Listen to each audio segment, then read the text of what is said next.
ज्ञान भाई और स्टार यार एक गेम खेल के बहुत अच्छा किया।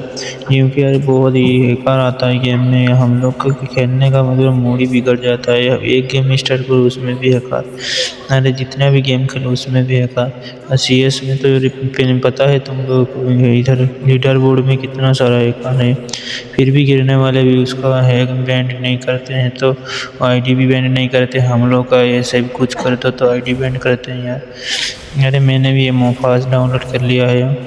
अरे ये खेलता हूँ यार, समझ में नहीं आता है फिर भी खेलता हूँ यार, अच्छा लगता है थोड़ा बहुत। जब तक हैकर बैंड नहीं होगा और PC भी बैंड होना चाहिए यार, PC में ज़्यादातर हैक लगाते हैं ये लोग। जब तक बैंड नहीं होगा यार मैं हम लोग गेम नहीं खेलेंगे। तुम तो भी नहीं खेलोगे। अरे फर्स्ट टाइम मैंने वो ऐसे वीडियो बनाया है, थोड़ा बहुत क्या बोल रहा हूँ बताना है, थोड़ा सा सपोर्ट कर देना यार भाई। और आपका पास वीडियो चला जाएगा तो सपोर्ट कर देना यार।